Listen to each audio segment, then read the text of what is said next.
Geralmente, a catarata é uma alteração que a gente sabe que compromete a visão. A pessoa que tem catarata geralmente tem uma dificuldade para ler ou para dirigir, dificuldade de enxergar, isso atrapalha muito o dia a dia.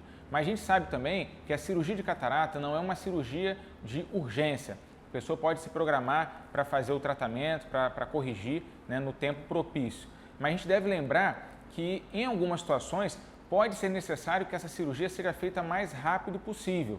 Então, eu vou trazer aqui o relato de uma paciente que eu atendi essa semana ainda. É uma paciente que ela tinha um diagnóstico, ela já sabia que tinha catarata. Esse diagnóstico dela já tem mais ou menos uns 3 anos e por N motivos ela acabou não fazendo a cirurgia, né, foi postergando esse tratamento. E a primeira vez que eu a atendi, que foi agora essa semana, ela veio com um quadro bem diferente da catarata. Ela veio com uma crise, né, de muita dor no olho, um olho muito avermelhado e não estava enxergando praticamente nada daquele olho, só via realmente a claridade, né? E essa visão ela falou que perdeu nos últimos 2 dias. Então ela teve uma crise que não é muito comum, mas pode acontecer, que a gente chama de crise de glaucoma agudo.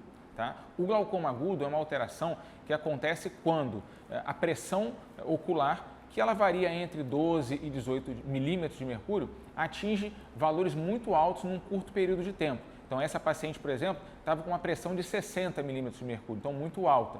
Então, esse glaucoma agudo relacionado à catarata pode acontecer por quê?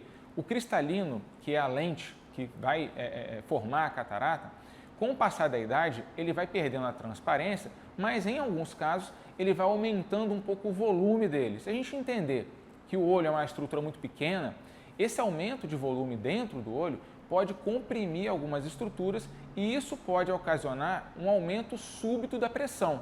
Quando isso acontece, a gente chama isso de crise de glaucoma agudo, que foi o que essa paciente teve.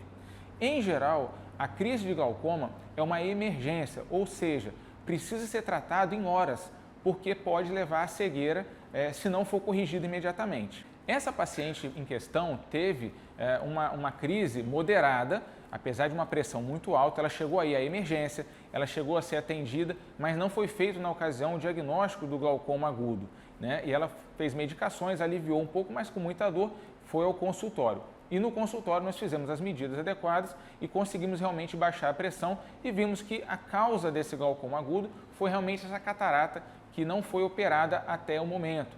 Então fica o alerta que, apesar de ser uma condição incomum, mas tem situações em que é preciso operar com mais pressa, vamos botar assim, a catarata. Lógico que essa avaliação é feita juntamente quando se faz o diagnóstico de catarata. Então, quando o oftalmologista faz o exame clínico, detecta a catarata, também vai monitorar se essa catarata pode trazer algum outro problema, caso não seja corrigida o mais rápido possível. Então, em alguns casos, realmente é preciso fazer a cirurgia mais rápido, porque o risco do glaucoma agudo existe e pode levar a uma perda de visão que depois, mesmo operando, às vezes não consegue melhorar a visão.